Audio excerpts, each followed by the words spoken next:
Hello students, myself Poonam Mistry. Welcome to my YouTube channel. Today we are going to continue chapter number 3 of political science, that is why do we need a parliament. Now we have already studied in part 2 about the functions of the parliament, and in that also we have studied about the Lok Sabha, जो national government की हम बात कर रहे थे, लोक सभा elections and all, right? Now we are moving further to the Rajya Sabha. Rajya Sabha the name it's suggest कि वो राज्य स्टेट के लिए फंक्शन करेंगे.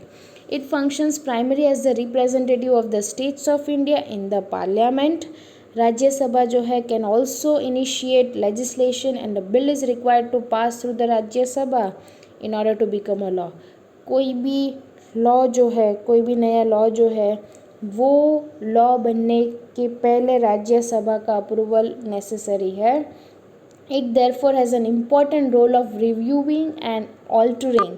अगर कोई भी alterations, कोई भी changes की requirement हो तो for that it is required. Rajya Sabha बहुत important role play करता है, right?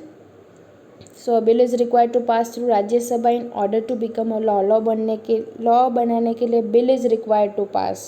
राज्यसभा का approval होना चाहिए. So उसके बाद ही वो बिल पास होगा, उसके बाद ही वो लॉ बन पाएगा. जो मेंबर्स है, members of the Rajya Sabha, they are elected by the elected members of legislative assembly के जो इलेक्टेड मेंबर्स हैं उसमें से वेरियस स्टेट्स के.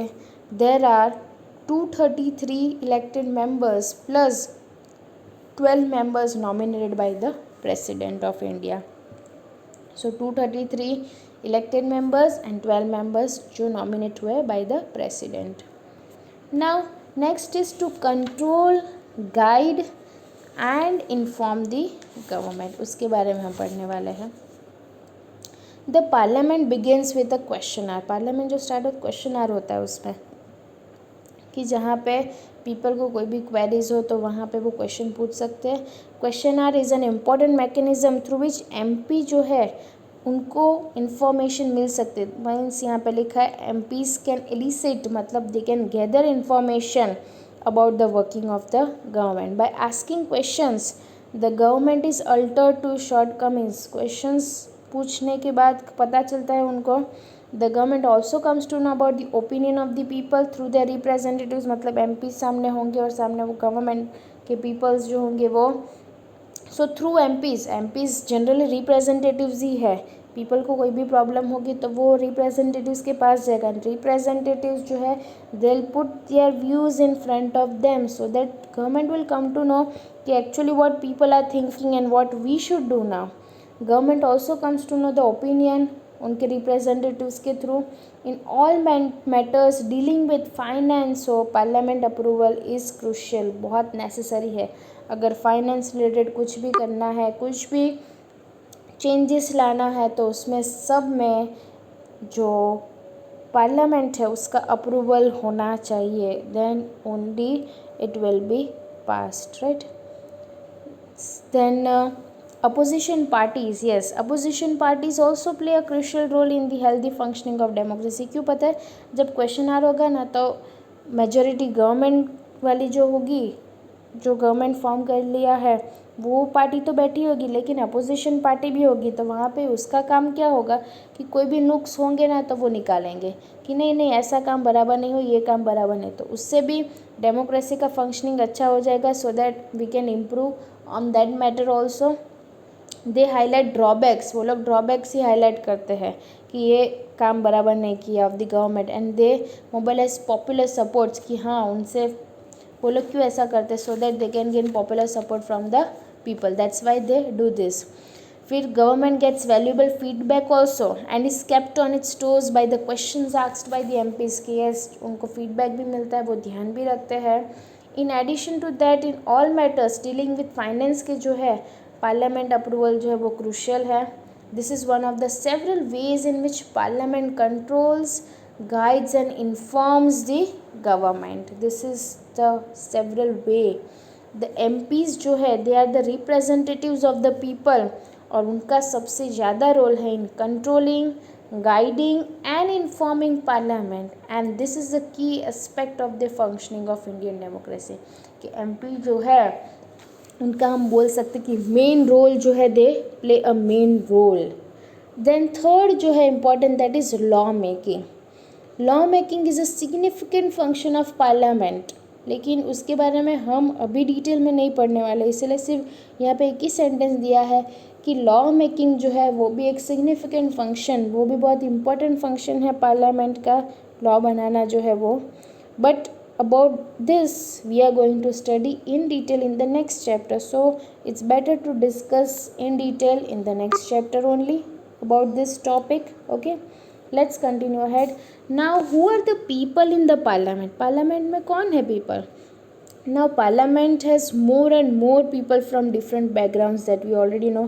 Parliament के पास बहुत सारे people है, अलग अलग background से. There has also been an increase in political participation from the Dalits. बहुत टाइम ऐसा भी होता है, पता है, बहुत सारे पॉलिटिशियंस होते हैं ना, वो क्या करते हैं, विलेजेस में जाकर जो लोअर क्लासेस पीपल होते हैं, backward classes people, Dalits people के पास जाकर स्पीच देते हैं. एंड उससे ऐसा लगता है कि yes they will improve the condition, या तो जो भी प्रॉब्लम्स वो सॉल्व कर देगी. But there are many politicians की हु, जिन्होंने बोला है, they complete their work, they stay on their words and they do that thing जो वो बोल कर गए. But there are many politicians कि सिर्फ बोल के जाते हैं but they are not doing anything just for gaining their vote, they are just doing this. ऐसा भी पॉसिबल होता है. सो पॉलिटिकल पार्टिसिपेशन ज़्यादा बढ़ गया from Dalits and backward classes से. Already we know that there are some seats reserved in the parliament for SC and ST also now. Similarly there is a reservation of seats for women also. Women के लिए भी special reservation seats are there. There is a realization कि when interest and experience is separate us, it is important to ensure that communities have been historically marginalized, कि are given adequate represent. कि बहुत बार ऐसा होता है कि बहुत सारी कम्युनिटी को हम मार्जिनलाइज करते हैं, मतलब उनको इक्वली इम्पोर्टेंस हम नहीं देते हैं, जिसकी वजह से प्रॉब्लम क्रिएट वो कर सकते हैं विद दिस माइंड. इसीलिए ये रियलाइजेशन होता है कि हाँ, कि हर एक जन सब जनरल से ही बिलोंग करते हैं, सब अपर कैटेगरी से ही बिलोंग करते हैं. तो what about the lower category, इस ये देखने के बाद ही तो उन्होंने ये सीट्स रिजर्व करना स्टार्ट किया पार्लियामेंट की. पार्लियामेंट में हम लोअर सीट्स, लोअर कैटेगरी के पीपल के लिए भी सीट्स रिजर्व ही रखेंगे, जैसे कि ST और SC है. फिर धीरे धीरे वुमेन का भी स्टार्ट कर दिया, so that all the people will get equal representation, right. लेकिन this issue is still being debated. बहुत कौन से बारे में डिबेट के वुमेन के लिए reservation of seats for women रखना चाहिए. बट आज भी बहुत जगह पे ऐसे उनको डोमिनेट किया जाता है, ह्यूमिलेट किया जाता है, राइट. 60 ईयर्स अगो आपको पता है only 4% of the MPs were women, 4%.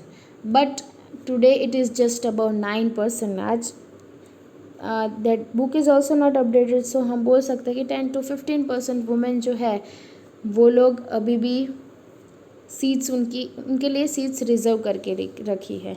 But we can say that this is a small share. 50% भी नहीं है, अभी तो हम इक्वल रिप्रेजेंटेशन सबको देते हैं. Then to 50% is also not there. Half the population, मतलब 100% में से भी सिर्फ 50% भी नहीं है वुमेन के लिए seats. And it is the issue of this kind जो कंट्री को like as the difficult like they ask different questions to them but which is very difficult to answer it. And ये ऐसे questions है कि which will remain unresolved, they will not be solved any time, whether our democratic system is representative enough. But it is not actually. The fact that we can ask these questions and are working towards answers is a reflection of the strength and the faith कि people in India have in a democratic form. अगर democratic हम बोल रहे हैं तो we should act accordingly also. So for that we should give chance to each and everyone, जिसमें women भी include हो जाएगी. So we should not think कि women politics में आके क्या करेगी, तो that is not true. So we should think about, we must think about that thing also कि all of them should get equal representation in all the fields. Then only it is possible कि हम बोल सकते हैं कि our country is a democratic country. Okay, with this we have completed the chapter. Why do we need the parliament. And I think so ये chapter को ही जो हमने थर्ड पॉइंट पढ़ा था कि अंडरस्टैंडिंग लॉज वाला, तो वो लॉ मेकिंग का नेक्स्ट चैप्टर में डिटेल में हम पढ़ेंगे। So that's all about the chapter 1। We will continue the small part of this chapter in the next chapter. Thank you for watching my video. I hope you have enjoyed watching my video and you have understood the chapter very well. Thank you for watching my video.